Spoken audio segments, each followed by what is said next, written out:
My wife, Ella, never believed I was allergic to penicillin. She thought I was being dramatic, playing the victim for the last 2 years. So she took matters into her own hands. She secretly added penicillin to my 4-drip at home, telling herself it was time to cure my attention-seeking behavior once and for all. By the time I finished the infusion and made it back home, angry red hives covered my skin and my throat began to tighten, swelling shut. I reached for my prescription allergy pills, but when I popped the cap, nothing fell out but a handful of M&Ms. I threw the pills out, Ella said. Not even looking up from her phone, Tyler had a low blood sugar episode and needed a container to carry his candy. I didn't have another empty bottle. I clutched my chest, gasping for air. That was my rescue medication. You couldn't have just bought him a cheap container from the convenience store? Ella remained entirely unmoved. She grabbed her car keys from the kitchen counter. Tyler is my foster brother, Dan. Stop trying to compete with him. Honestly, if you keep faking these reactions, one day you might actually find out what you're allergic to, and you won't like how it ends. I reached out, trying to grab her sleeve, begging her to drive me to the emergency room. She yanked herself free with a look of pure disgust, walked out, and slammed the door. I slid down against the wall, my strength failing as the silence of the empty house closed in around me. My face and throat were ballooning. Each breath felt like swallowing broken glass. I wanted to scream, to plead, but the words caught in my throat. This was the onset of severe anaphylactic shock. My mother-in-law, Lydia, sat on the sofa, casually cracking pistachios, her eyes full of irritation. Daniel, honestly, look at you, she muttered, sweeping the shells onto the coffee table. Tyler and Ella might be distant cousins, but they grew up under the same roof. Practically siblings. Why are you always picking fights with your own brother-in-law? My arms were already bleeding where I clawed at the hives. I forced a ragged, scraping breath from my lungs. Lydia, please. Severe allergies can kill. You need to drive me to the hospital. But she just rolled her eyes and walked into the kitchen. Oh, cut the dramatics. Ella isn't even here to watch your little performance. Who are you trying to fool? She came back holding a white pill. Before I could move, she forced my mouth open and shoved an amoxicillin capsule down my throat. You love playing the victim so much. Let's see how you like some actual medicine. I'm curing this attitude of yours today. I shoved her away, gagging, and dragged myself into the bathroom. I fell to my knees over the toilet, shoving my fingers down my throat. To throw it up, just as the bitter fluid cleared my mouth. A heavy bang echoed behind me. I lunged for the brass knob, twisting it frantically. It wouldn't budge. Lydia had locked it from the outside. Didn't you say penicillin would kill you? Her muffled voice sneered through the wood. Let's see if you actually drop dead then. My skin felt like it was on fire. My eyelids and neck were swollen so badly I could barely see. Panic surged through me, giving me a sudden burst of adrenaline. I began pounding on the door with my fists. Fire! Help! There's a fire! I screamed. When we bought this place, we opted out of the soundproofing package to save money. The walls were paper thin. The neighbors upstairs and downstairs could hear everything. Almost immediately, Lydia's heavy footsteps returned. Are you insane? She hissed through the door. Keep your mouth shut. Filing a false report is a crime. If you ruin my grandson's future because of a criminal record in the family, I'll end you myself. Grandson? Ella was pregnant. Why hadn't she told me? But the thought evaporated as the swelling tightened around my windpipe. My voice died down to a desperate whimper, a hand slapping feebly against the wood. Lydia's voice drifted further away. I'm going down to Mrs. Albright's for bridge. Scream all you want. The front door closed with a heavy click. The silence that followed was suffocating, squeezing the remaining hope out of my chest. Despair clawed at my chest. Then my fingers brushed against something in my pocket. My phone. With trembling, swollen hands, I dialed Ella on FaceTime. Ella, your mom locked me in the bathroom. I can't breathe. The screen lit up with her face. Her expression was a mask of cold indifference. I told her to lock you in, she said. Nice acting, Dan, but it's getting old. I heard the doctor at your last physical. He said you were completely fine. I wanted to scream that he was talking about my blood pressure, that we hadn't run an allergy panel. But Ella only sneered. I'm out shopping with Tyler. If you keep ruining our day with these pathetic stunts, I'm filing for divorce. She hung up to make sure I couldn't spam her with messages. She blocked me. In a rush to punish me, she forgot one thing. I had proof she had been embezzling from her company's accounts. And then a strange, burning agony shot through my legs. I collapsed onto the cold bathroom tiles, clutching my thighs. The severe systemic reaction was triggering massive, violent muscle spasms. Every twitch felt like a hot iron branding my nerves. Within seconds, I was drenched in sweat, gasping like a drowning man. With the last shred of my consciousness, I dialed 911. I managed to gasp out our address before the world went black. I don't know how much time passed before a faint knocking pulled me from the dark. Paramedics. Anyone home? Tears of relief cut through the sweat on my face. I was going to make it. I dragged my heavy arm up and slapped the bathroom door. In here. Bathroom. Help me. But my throat was too swollen. My voice was nothing but a dry, rattling whisper. Outside, I heard a paramedic mutter. No one's answering. Are we sure this was the address? We can't waste emergency resources on prank calls. I needed to make noise. I rolled onto my I needed to make noise. I rolled onto my side, searching the floor. There, on the edge of the sink counter, was a heavy glass ashtray. Lydia hated the smell of smoke and always forced me to use the bathroom if I wanted a cigarette. It was my only hope. I dragged my numb body toward the counter. Just as my fingers closed around the glass, the front door swung open. It was Ella. She had come back. What are you doing at my door? Her voice rang out, sharp and hostile. Sneaking around like thieves. Call the police for trespassing. My blood ran cold. Why was she saying that? Ma'am, we received a 911 call from this address, reporting a severe anaphylactic reaction with potential neurological complications. A paramedic replied. I gathered my remaining strength and smashed the heavy glass ashtray against the door. The talking outside paused. You have the wrong house, Ella said, her voice dripping with ice. No one here has allergies. If you break my door, you'll be paying for the damages out of your own pocket. The heavy footsteps of the paramedics began to fade. The front door closed. A moment later, the bathroom door clicked open. Ella stood there, looking down at me. She snatched the phone from my hand and threw it against the tile, shattering the screen into a spider web of glass. Daniel, you actually called 911 just to force me to come home? She spat. Do you have any idea how embarrassing this is? You want the whole neighborhood whispering about us. And look at you, a grown man putting on makeup to fake an illness. It's pathetic.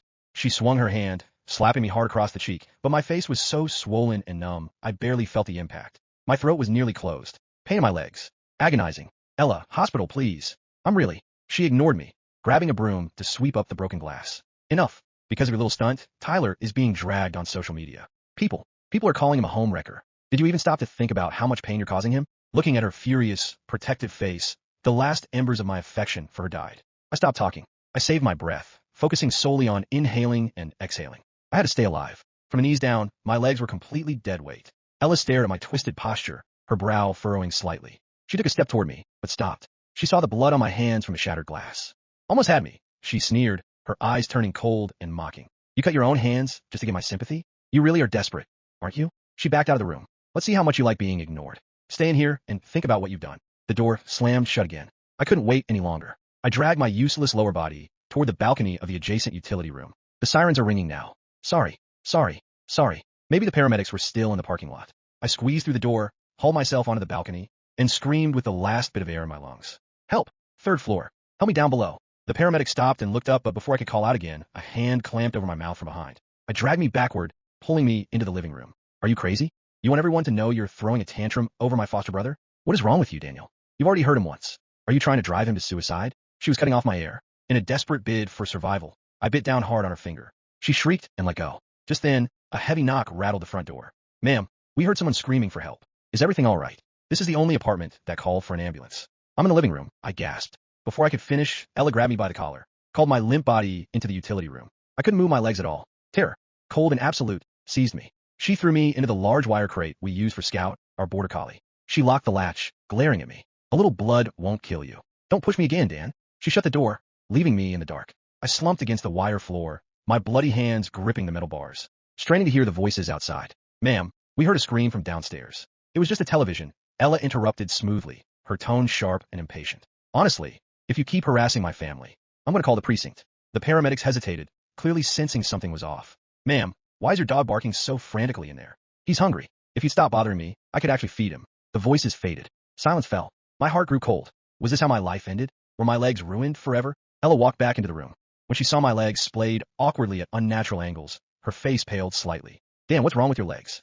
Are you actually hurt? She knelt down, but before she could touch the crate, the doorbell rang again. She muttered a curse, grabbing a heavy wooden umbrella handle from the stand as she went to the door. If this is those paramedics again. But as she opened the door, her voice softened instantly. Tyler, what are you doing here?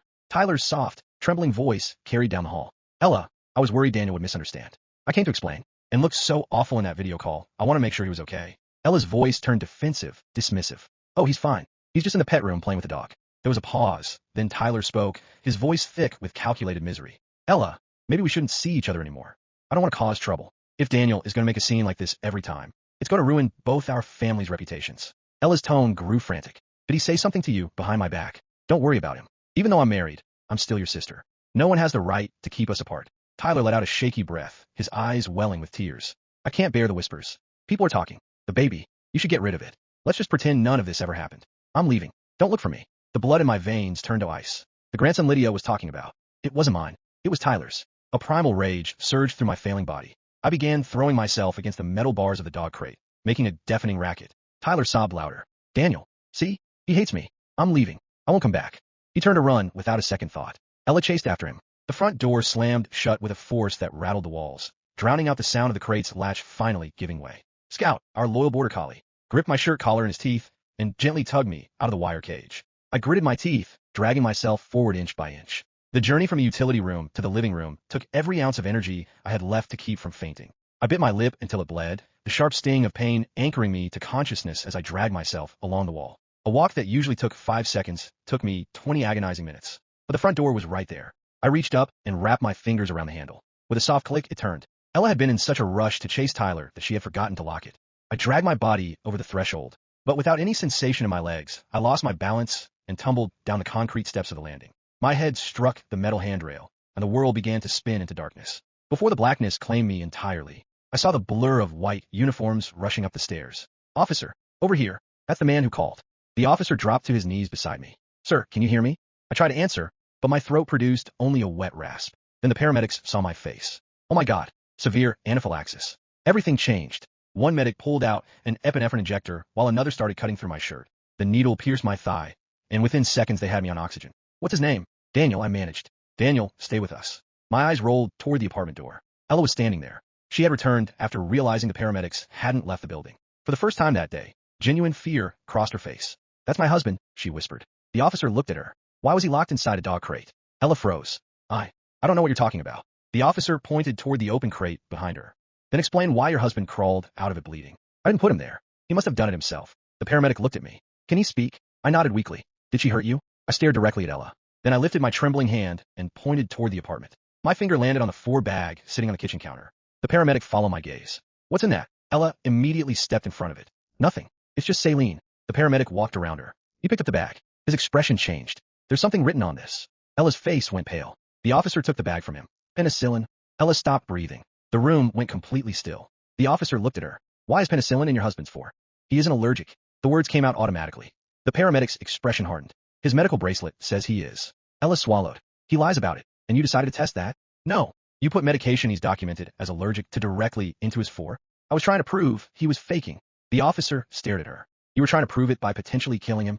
Ella opened her mouth. Nothing came out. I watched her panic spread across her face. For 2 years, she had convinced herself that my allergy was an inconvenience, a performance, an excuse. Now she was looking at the consequences with nowhere left to hide. The paramedics loaded me onto the stretcher. As they carried me past Ella, I heard her whisper my name. "Daniel." I turned my head. She was crying now. I didn't think it would get this bad. I looked at her swollen face. "You didn't think I'd die." She flinched. I continued quietly. "You just didn't care if I did." Her knees nearly buckled. The ambulance doors closed. And for the first time since I married Ella, I felt nothing when I saw her cry. I woke up 3 days later in intensive care. My throat was still painfully swollen. My legs were weak, but the doctors told me there was no permanent paralysis. The muscle spasms had been caused by the severity of the reaction and prolonged oxygen deprivation. I was lucky. That was the word every doctor used. Lucky. I didn't feel lucky. I felt furious. A detective visited me that afternoon. He placed a tablet on the table. "We recovered your wife's messages." I stared at the screen. There were dozens. Ella had texted Tyler before adding the medication to my 4. "He'll finally stop pretending after today." Tyler had replied. "What if he actually dies?" Ella's response was chilling.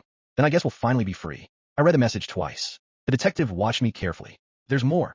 He swiped. Tyler had sent another message. "And what about the baby?" Ella replied. "Once Daniel is gone, nobody will question who the father is." My stomach twisted. The detective leaned back. "We also found the financial records you mentioned." My eyes narrowed. She stole from her company? Over $200,000. I closed my eyes. Everything suddenly made sense. The affair, the pregnancy, the money, the attempt to convince everyone I was unstable. She hadn't simply wanted me gone. She had been preparing for my disappearance. The detective placed another document on the table. "There's one more thing." I opened my eyes. "Your wife filed for divorce yesterday." I almost laughed. "She did." "Yes." He slid the papers toward me. "She claimed you were mentally unstable and abusive." I stared at the signature. Ella had already prepared the story. If I survived, I would be the villain. If I died, she would become the grieving widow. Either way, she thought she would win. I slowly smiled. The detective raised an eyebrow. "Something funny?" "No." I looked at the divorce papers. She just made my decision easier. 2 weeks later, I walked into court with a cane. Ella was sitting beside her lawyer. Tyler sat behind her. Lydia was there too. The moment they saw me, their faces changed. Ella's lips trembled. "Daniel." I walked past her without stopping. The judge reviewed the evidence. The 4 bag, the hospital records, the security footage, the text messages, the financial documents, the 911 recording. Then came the video from my broken phone. The FaceTime call had automatically uploaded before the device shattered. Ella's own face appeared on the courtroom screen. "I told her to lock you in." Her own voice echoed through the courtroom. Then Lydia's voice. "Let's see if you actually drop dead then."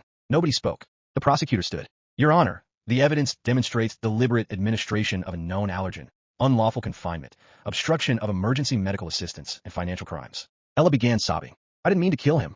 I looked at her. "That doesn't make it better." She turned toward me. "I loved you." I shook my head. "No." Her face crumpled. "You love what you could take from me." The judge eventually ordered Ella detained pending trial.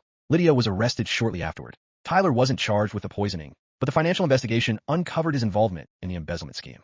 The pregnancy became another battle. A paternity test confirmed what I'd already known. The baby wasn't mine. I signed the divorce papers the morning Ella was formally charged. My lawyer asked if I wanted anything from the marriage. I thought about the house, the furniture, the expensive watches, the memories. Then I shook my head. Nothing. I walked outside into the sunlight. For 2 years, Ella had told me my allergy was all in my head. She had spent 2 years convincing everyone that I was dramatic, that I wanted attention, that I was weak. But she had made one mistake. She had given me something more valuable than revenge. Proof. And now she would have to live with every consequence herself. I didn't need to destroy her. I simply stepped aside and let the truth do it for me. 6 months later, Ella was awaiting trial. She had lost everything. Her job, her marriage, her reputation, her freedom. But she still blamed me. During a prison visit, she leaned toward the glass and whispered, "You ruined my life." I almost laughed. "You did that yourself." She slammed her fist against the glass. "You think you're better than me?" "No." I stood up. "I just survived you." I never visited again. A week before her trial, Ella was transferred to a courthouse detention facility. That morning, she was being escorted down a narrow concrete hallway when she noticed something strange. A maintenance worker was replacing a ceiling panel. A heavy metal toolbox sat beneath it. The guard told her to keep moving. Ella rolled her eyes. Then the maintenance worker accidentally knocked a wrench from the ceiling. It struck the floor. Ella flinched. "Watch where you're." The ceiling above her suddenly groaned. Everyone looked up. A sprinkler pipe had burst. Water exploded across the hallway. The maintenance worker stumbled backward. The guard grabbed Ella's arm. "Move." They barely took 2 steps before the soaked ceiling panel gave way. A massive section of plaster crashed down. The guard pulled Ella away. She screamed. I almost died. Then the electrical lights flickered. One of the exposed wires sparked against the water. The entire hallway went black. Emergency alarms began screaming. Ella ran. She didn't know where she was going. She just wanted out. She reached a stairwell. The emergency lights were flashing red. She grabbed the railing and rushed downward. Halfway down, her wet prison shoes slipped. Her body went over the railing. She grabbed it at the last second. Her fingers screamed with pain. "Help!" A guard reached for her, but the wet railing suddenly gave way. Ella dropped. She struck the metal landing below. Then another. Then another. Her body finally came to rest at the bottom of the stairwell. The alarms continued screaming. When the guards reached her, she was still breathing. Barely. Her eyes opened. For one strange moment, she seemed to see me standing above her. She smiled. "Daniel," but nobody was there. Her eyes closed. And this time, they never opened again. I heard about her death that evening. I didn't celebrate. I simply sat on my balcony and watched the rain. Ella had spent years believing she controlled everyone's fate. She thought she could decide who lived, who suffered, who disappeared. In the end, the person she had tried hardest to destroy was the one who survived. And the person who thought herself untouchable was gone. I looked down at my medical bracelet. Penicillin allergy, severe. I touched it quietly. Then I smiled. Some people spend their entire lives trying to escape consequences. Ella spent hers creating them. Eventually, she ran out of places to hide. Epilogue. A year later, I moved out of the city. I sold the house where Ella had nearly killed me and donated most of what was left inside. I kept only one thing, a photograph of Scout. The dog had never understood what was happening, but he had still saved my life by pulling me out of that crate. I visited him every weekend after the divorce until the court finally allowed me to take him permanently. He became my shadow, and somehow, having him beside me made the house feel like home again. As for Tyler, the investigation uncovered enough evidence to destroy the lies he'd built his life around. The money he'd received from Ella was seized, and the people who had once defended him stopped answering his calls. Lydia died in prison before her trial was completed. Ella's name disappeared from my life almost completely. Almost. Every once in a while, I would remember that bathroom, the locked door, the burning pain, her voice telling me to stop pretending. And I would remember how close I had come to dying. But I never let those memories control me. I started working with an allergy awareness organization, speaking to families about recognizing anaphylaxis and taking allergies seriously. At my first event, a little boy approached me afterward. "My mom thinks I'm dramatic too," he whispered. I crouched beside him. "Then show her your medical records. Get a doctor involved. And never let anyone convince you that protecting your life is dramatic." He nodded. Then he smiled. I smiled back. That night, I returned home and found Scout waiting at the door. He wagged his tail so hard his entire body moved. I scratched behind his ears. "You saved me, you know." He licked my hand. I laughed. For years, I had believed surviving meant getting revenge. Now I understood something else. Survival meant waking up one morning and realizing you no longer cared whether the people who hurt you regretted it. You had your life back. And that was enough. I closed the door behind me. For the first time in a long time, I wasn't afraid of what tomorrow would bring. I was looking forward to it.